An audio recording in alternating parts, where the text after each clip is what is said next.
Pari uma alma órfã. Ela se alimentava das minhas vísceras. Saiu aos gritos, se arrastando pela parede, e não queria liberdade, pelo menos parecia que não queria. Rugia uma imagem confusa e borrada. A alma órfã ajoelhava no canto do espaço, punha a cabeça em um batente, e intercalando entre respirar fundo e não respirar, vivia agonizando um sorriso pela metade. Ela olhava pela metade como se quisesse se defender. Sentia metade do que podia, aguardando o momento propício. Quando quis algo próximo de ser livre, construiu um buraco no concreto e ficou, daquele buraco, olhando o que ali passava. Passavam tantas vidas que o espanto deixou de ser uma sensação e se transformou em um membro, quase um órgão somado no meio de sua testa. Era denso, mas flexível como um pêndulo, uma protuberância, com uma dimensão incalculável que repousava no meio de seus cerrados olhos. A imaginação da alma órfã era um funil. Direcionava seus pensamentos para um espaço aquático, não um rio, mas uma poça, densa, sinuosa e escura, onde a existência se faz entre mergulhos e descompassados retornos desesperados à superfície. Os ventos frios entravam em suas narinas e no começo ela espirrava, incômoda. Depois, com as narinas calejadas, uma mais que a outra, o olfato da alma órfã foi perdendo a sensibilidade. A pele interna das suas narinas ficaram tão ásperas quanto a sola do seu único pé torto, impreciso e forte. Seu pé que segurava todo o seu peso, mesmo que titubeando por não conseguir manter equilíbrio. A alma órfã vivia olhando pelo buraco e esse espaço proporcionava uma falsa sensação de inteireza. Não há notícias concretas dessa sensação, mas era como uma liberdade falsa. Como um piso escorregadio, o espaço fazia a alma órfã deslizar e as suas certezas patinavam sem desenvoltura. Acontecia um movimento descomunal e morto. Essa ação não era algo otimista, porque não se escrevia no sim ou no não.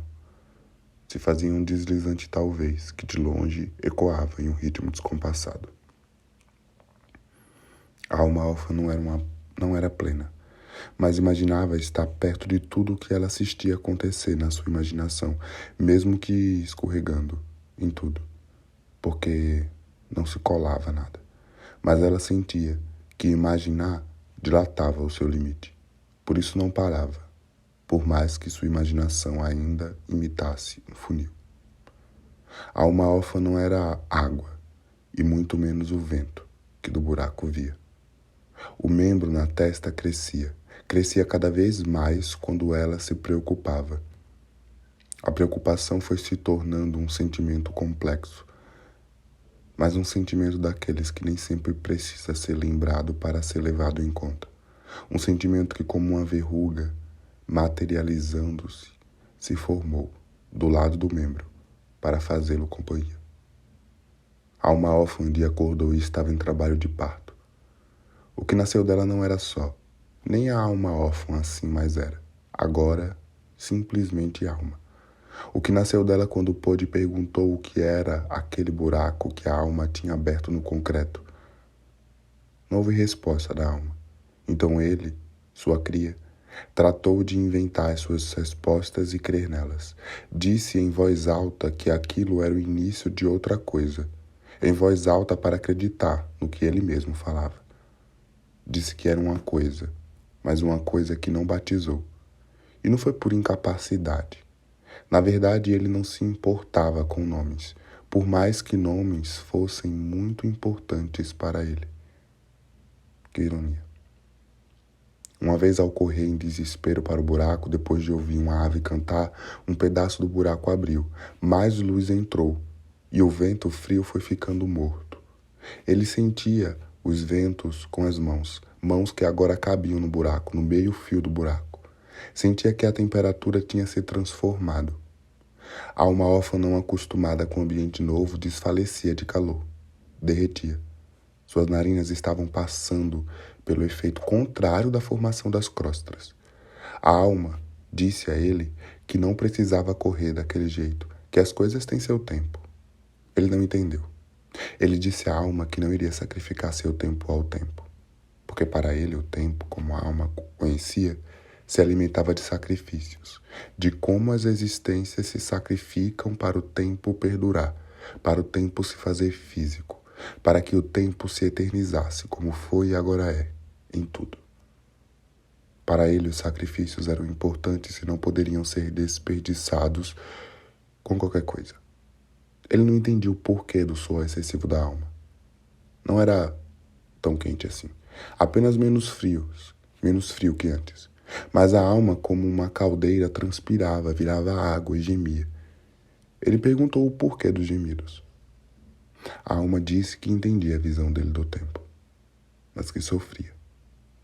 Ele disse que a alma teria que não confundir o ranger das engrenagens que o tempo constrói com as suas vozes internas, com suas vontades originais, com seu brilho incandescente, consigo, porque senão a alma seria infértil.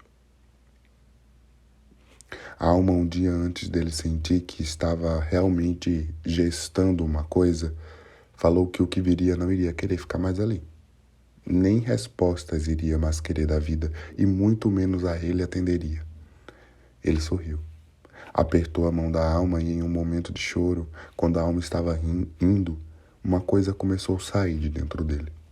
A alma teve uma visão e disse que o membro de quem violentou uma alma pode ainda estar fazendo morada nesse mesmo corpo violentado. Depois disso, a alma calou. A alma sabia que essa informação não seria recebida por ele com fácil dinâmica. E ainda com a mão no pescoço da alma, sentindo a sua molhada existência, ele a olhou, enquanto sua outra mão segurava agora uma outra coisa. Uma cria. Essa coisa vibrava e lambia esfomeada os minúsculos dedos dele tentando se alimentar. Comigo já em decomposição, ele usou o corpo da alma como banco, subiu para o buraco e suspendeu a coisa para a parte do buraco que tinha se prolongado em uma rachadura. Era como se o concreto cindido tivesse proporcionado uma brecha mais aberta para cima, como se o buraco tivesse se multiplicado, mas sem uma preocupação geométrica em continuar se abrindo em formato de esfera.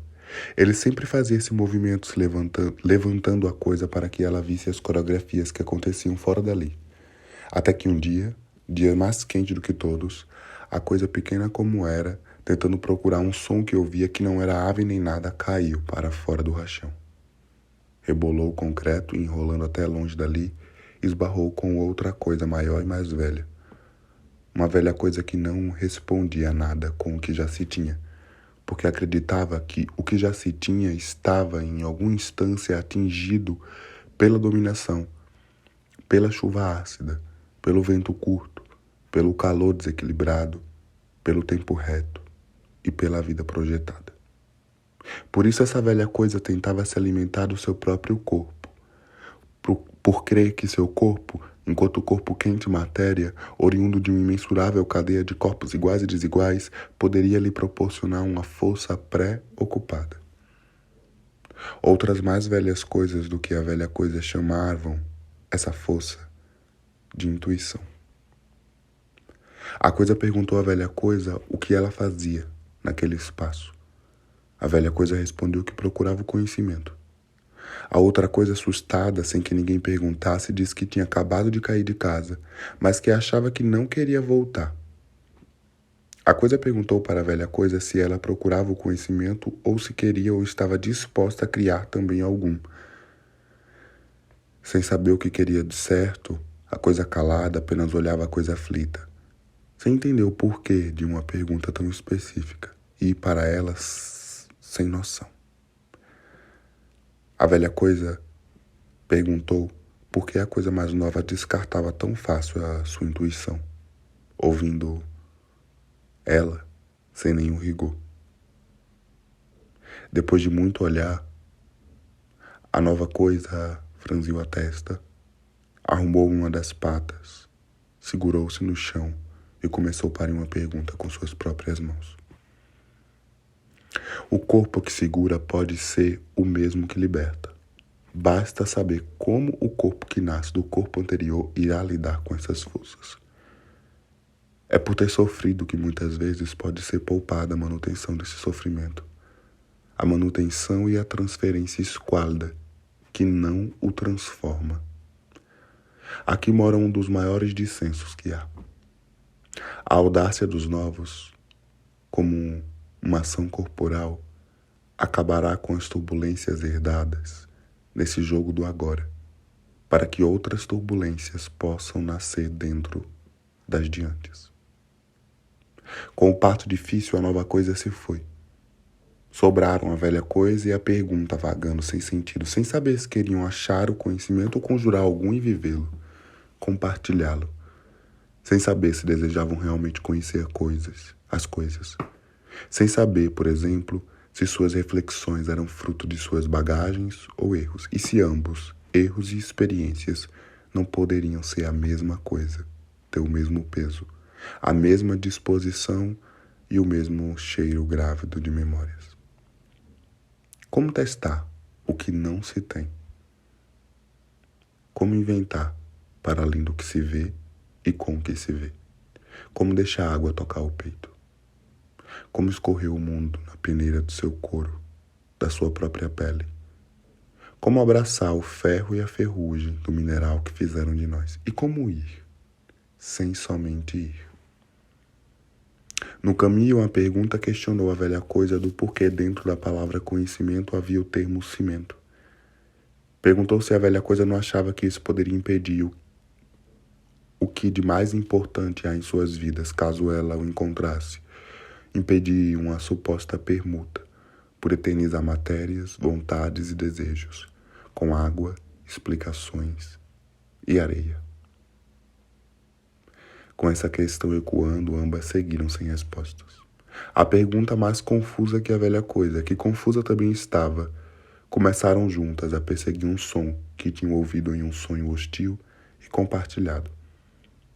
Som que começou no ouvido de uma e escorreu até o ouvido da outra. Não sabiam o que era, se um pássaro, um berro, uma vida ou um coração se abrindo no ritmo de um agudo assobio. A pergunta e a velha coisa desviaram para muito longe da coisa, dele, da alma não mais órfã, do buraco e de mim. De mim que era um eu diferente de como sou agora. Já que não queria apenas parir, me proliferei para não me enterrar em mim. Até porque o que aconteceria disso se esse enterro acontecesse? Partiram a pergunta e a velha coisa, ambas intraduzíveis, com a brisa da atmosfera construindo desenhos invisíveis em suas testas grávidas. E em uma madrugada, no meio do caminho, a gota de um fluido estranho, cor de lodo, de um cheiro podre, escorreu pelo rosto da pergunta, criando um rastro. A pergunta começou a pressentir algo, agoniada. Esse pressentimento mexeu com seu corpo. Era como se ela começasse a aprender com outro tipo de linguagem por causa dessa visão, desse arrepio. Começou a pressentir que algo poderia começar a nascer ali. Um parto de gêmeos. E aí sua cabeça dançou.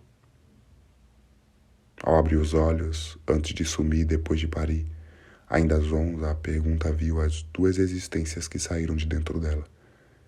Nas suas mãos descansava o algo. E, ao alongar a vista, a pergunta, focando adiante, quase finada, viu que a velha coisa segurava em seus braços o pequeno gesto. Eram gêmeos bivitelinos. Quando a pergunta reparou no rosto do gesto, percebeu uma marca opaca. A pergunta fechou os olhos para nunca mais abri-los, desconfiando que aquela marca que tinha visto antes da sua morte seria a marca da insatisfação.